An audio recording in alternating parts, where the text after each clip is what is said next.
Welcome to the Speak and Get What You Want podcast, where you learn how to communicate like the world's greatest leaders. Welcome to the Speak and Get What You Want podcast. Excited for our guest today. Scott Vincent is a gifted marketer and has a great vision of where marketing is going to be in the future. And it's important to note that as we talk about how to communicate effectively, that's all that marketing is communicating your message effectively. Scott, it's great to be with you. It's great to be with you, Chad. Happy to be here. You know, Scott, I'm pretty passionate about this because years ago, I was at an event where I had the opportunity to listen to this $1 million speaker. And he was making over $1 million a year just speaking. And so I was quite intrigued by, okay, how gifted of a speaker is this going to be? And then I sat there and listened to him. And as he was giving his presentation, frankly, I wasn't very impressed. And I thought, wait, this individual gets paid $1 million to come speak? And then he said something towards the end of the presentation. And I'd love to get your take on that and on this. And he said, I will outmarket you. And so it wasn't his gifted speaking ability that was bringing him in $1 million a year, but it was his ability to market. And Scott, you probably see that every day. The best products don't always win. The best marketing does, right? Yeah. So Scott, let me ask you this as we get started here. First of all, let me ask you what got you passionate about marketing? What stirred within you that you're like, okay, marketing is critically important because you have a tremendous passion for it. Yeah. And what I love about it is you're studying it all the time. I love hearing your insights. So what got that going for you initially? Yeah. No, it started out when I was a kid, probably when I was like 11 or 12. And it goes back actually to, I loved Minecraft. I don't play it as much anymore, but that is just a solid game. And you're probably like, what the heck? Like, how does Yeah, how do you Minecraft, make what does that that have to connect? do with marketing? Right?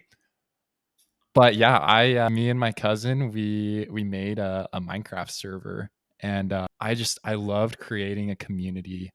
So I had to figure out the technical side of like, okay, how do you run a Minecraft server? So there was kind of like the technical aspect of that, but then two, it was okay, how do we get people to actually join this server? So I think that forced me to get really creative with my thinking of, going online and posting on different forums or creating different YouTube videos to, try and bring people in and just creating just something great for these people. And so I think it kind of stems from that. Wow, that's amazing. Because if you think about it for a moment, and I hope everyone heard what he said, it came back to creating a community. And the greatest marketing out there creates a community. In fact, if you look at the great companies, the big companies, just because, most people are aware of them, you look at Nike or you look at even Gatorade or Disney, Apple, they've created communities of people that have wanted to enroll because of their marketing. And that's a phenomenal point to make, Scott. So you had people wanting to join your community. So regardless of what product or service you're involved with, that's a great way to approach it. How am I going to get people into the community for the people I serve? Yeah. Yeah. Now, Scott, with Minecraft, that's one thing. But now you're doing it professionally for other companies, getting people to want to join their community. Now, obviously, um, the world of marketing has changed since you were 11 years old. I mean, it's crazy. I swear the world of marketing has changed in the last 30 seconds, and so it's constantly evolving.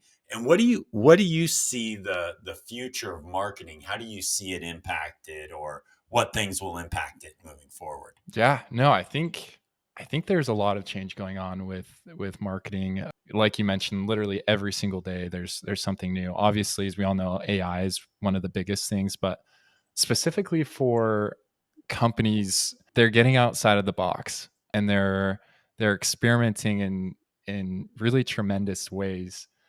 Essentially, there's businesses like True Classic and other The companies like the the that. the the clothing company. Yeah, True yeah, like that Classic, the company. clothing So company? Okay. they're taking very, common day things that we see in our lives. They're doing things like, like when you receive an airdrop on your iPhone. Uh-huh. Sure. So they're making, like, things like that into ads where it's like, for the photo, it's like a photo of a guy wearing, the classic T-shirt, um, with different messaging. And and you think about the T-shirt, and I appreciate you bringing up this example because T-shirts, I mean, that there's a lot of them out there. So True Classic trying to separate themselves from everybody else, and that's what good marketing does. But continue on. Yeah, yeah. So you'll see, the different things like the airdrop with the little message, like looking, for the secret to confidence, find out now. And then it's like decline, accept. Or things like the notes. You'll see just straight up ads where it's like the iPhone notes, and it will have like a message there. And so they're using common, like everyday things that we see and kind of relating it back to their targeted audience. Oh, that's brilliant. That's brilliant. They're doing things to help people join their community. So one of the things, if you buy a True Classic T-shirt, then you'll be more confident, Scott. You'll have greater confidence in who you are. Yeah, so they're saying that, but it's the way that they're presenting that. They know their audience is most likely on their phones a lot. And so by using things like, you know, ad creative that looks like, this company is airdropping you something, or, this Oh, company okay. is also, using their notes, or they'll post different ads that are, that look like a social media post, like a tweet, or they'll grab different comments from people commenting, and they'll put that as an ad, or they'll use things like post-it notes, um, things that resonate with people. They'll have just like a photo, have just handwritten post-it notes. Some companies will even use memes, and so I think overall we're just seeing these companies kind of go outside of the box with their marketing. Sure. So those are just like some specific ways that I've recently been noticing. Well, and you bring up two big points, Scott. You say one, they need to know what to say, how to say it, so they give you that confidence, but then know where to say it. Mhm. And you're saying it in the airdrop or the notes where people are most likely going to be able to see it.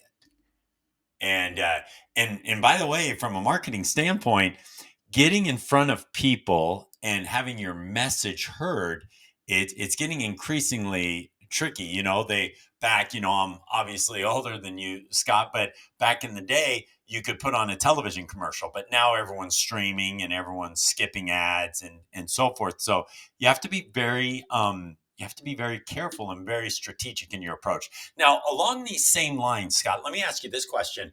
What are some of the big mistakes you see companies doing? Yeah. Maybe perhaps some of the more common mistakes. I think on the flip, I think we are seeing companies, I think a lot of companies do or can put themselves inside of like this box of like, this is our brand, this is who we are, and we can't step outside of that. Um, and I think there's some danger with that, not being Sure. willing to experiment. Obviously, you know, there's some companies where, you know, the brand is everything, and you can't, you got to keep that brand voice consistent. But I think that companies that don't have an audience defined at all, the companies that try to target everyone end up not really targeting anyone at the same time, if that makes sense.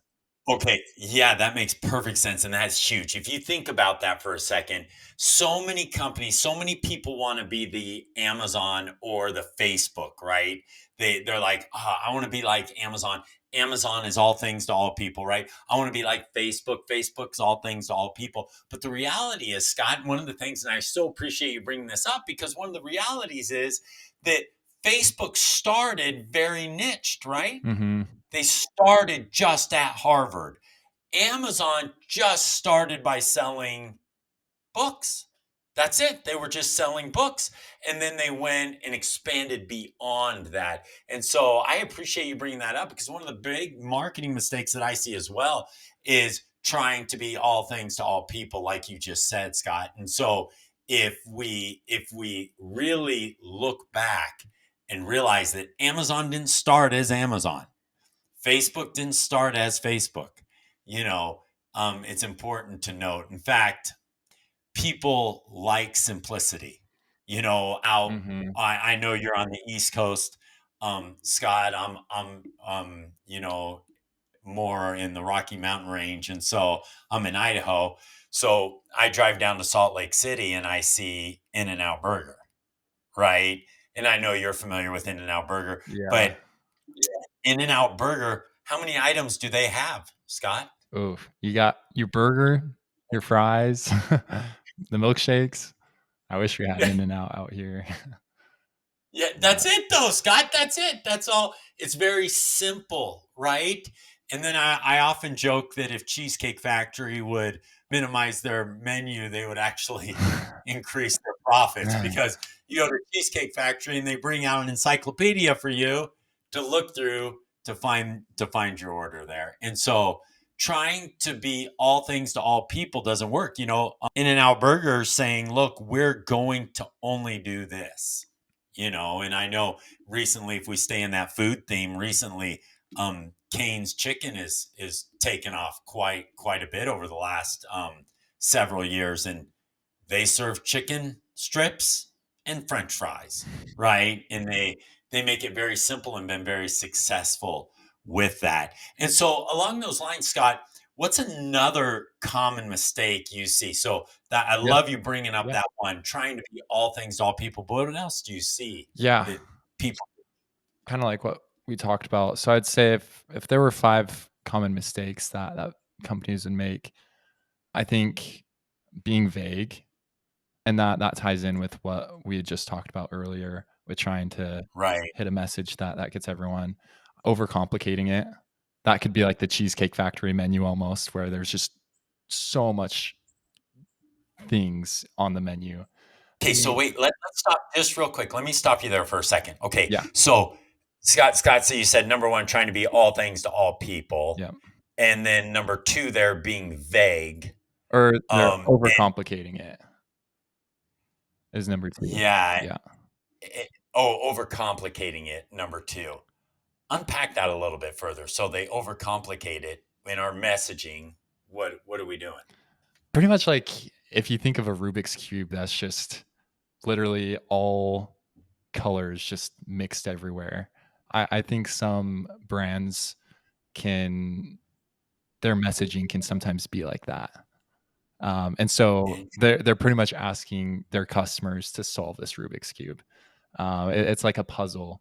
But I think that if they were to just simplify it, then it would just be so much easier instead of like uh, an 8x8 Rubik's cube, maybe like a 2x2 Rubik's cube that's already solved or only needs to be like one little switch in essence. right, right.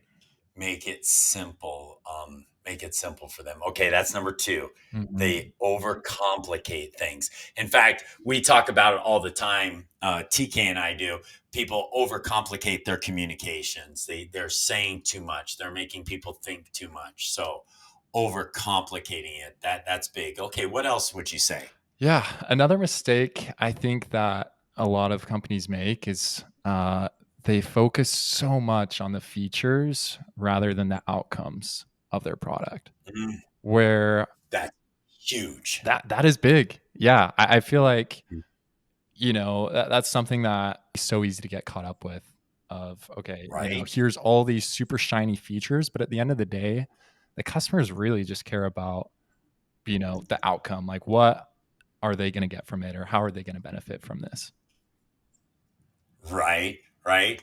I have a business partner that says all the time, the benefit of the benefit. What is the benefit of the benefit? Right. And so Mhm. you talk about the benefit of this feature. Well, what's the benefit of that? Yep. And so I love how you say focus on the outcome of what you get. So that's awesome. Love that. So the number one, try to be too many all things to all people. Number two, overcomplicate it. And three, the big mistake, they focus on the features rather than the outcomes. Mhm. So good, Scott. So good. Okay, what else? Um, a common mistake I see is companies not asking their customers to do anything. There's no call to action. Um, it's like, what's the point of the ad if you're just throwing this out here, but you don't ask them to do anything? If you don't ask them to do anything, they're probably gonna do nothing. I love that. I love Donald Miller over at Story Brand and marketing, and he always says, Chad, if you or he would say if you put a buy now option on your website, you would increase revenue. Right? Just asking people to take action, having some form of a call to action. Excellent. Okay. Anything else? Anything else you're seeing, Scott, that people can really fix? Those are the main points, I think. Yeah, yeah. Did you have anything to add on to that? Well, I think to myself, kind of an overarching principle is simply the fact that, and I share this quote all the time by Bertrand Russell years and years ago, where he said, "People would rather die than think." Yeah, And in every one of those things you just shared, you're really trying to remove thinking from the equation, right? People don't want to think. They want to make it very simple for them. That's why in politics, so often the incumbent gets reelected, right? Because people don't want to have to think about, okay, wait, is this the new? No, I don't want to think, right? And so make it very, very simple for them. So the best messaging, in my opinion, Scott, is the messaging that doesn't cause people to think. absolutely. Absolutely. I can agree with you more on that. It just makes it very simple for them to engage with you, very simple for them to communicate with you. And so, as you go back to the story you shared at the beginning, when you started in the Minecraft trying to invite people to join your community, you wanted to make it simple for them to engage in your community. And one thing I just want to, as we're wrapping up, I just want to say this, Scott. The one thing that everyone needs to remember is this: everything we do is marketing. Everything we do is marketing. And I have, those of you, many of you know that my wife and I, we have 9 kids, and my kids will say things like, "Oh, that teacher hates me," right? The teacher doesn't hate you. The teacher hates your marketing, right? You show up to class late, you didn't do your assignment, right? And so the message that you were sending, the marketing that you were sending, was not the marketing that the teacher wants. So everything we're doing, we're marketing. Now, Scott, I do want to ask one last question though for to you, and that is this: we mentioned at the beginning of the podcast that marketing is changing and the landscape of it is shifting constantly. How do you stay ahead of the curve? Because I know you do. I think there's a lot of ways that this question could be answered. But I think as a marketer, it's so important to do kind of that critical and deep thinking so that your customers don't need to. So that you can, like you said, make it so easy for them to just choose your company. But as a marketer, that requires, staying up to date with the trends, doing your research and doing testing. I love that. You're out there testing, learning, and staying ahead of the trends so that the people that you serve then don't have to think about it. because they know that you're ahead of the curve. Mhm. Yeah, and sometimes I think I think sometimes you just have to wing it, um, with different things, as crazy or as silly as that might sound. Sometimes you just don't know, and so sometimes it's just about trying new things and figuring out, if it succeeds or if it flops. Wow, that's good. And you finished with that, Scott. That is so good. Be willing to take risks, because the more willing you are to take risks, the more successful you're going to be, right? Someone somewhere had to say, let's use cows to sell chicken, right? Someone somewhere had to say, and I'm sure there were people in that meeting, Scott, who said, wait, what? We're not selling cows. We're selling chicken. I know, but we're going to use cows to sell chicken. And arguably one of the most successful fast food marketing campaigns, Chick-fil-A, using cows saying, eat more chicken. So I love that you share that, Scott. I appreciate your insights here. Take more risks. I think that's something that all of us could internalize and be better at. Being willing to take more risks so that you can yield the rewards that you truly want. Understanding the traps and the pitfalls that people fall into that Scott just outlined for us. Scott, thank you for being with us. Such valuable insights.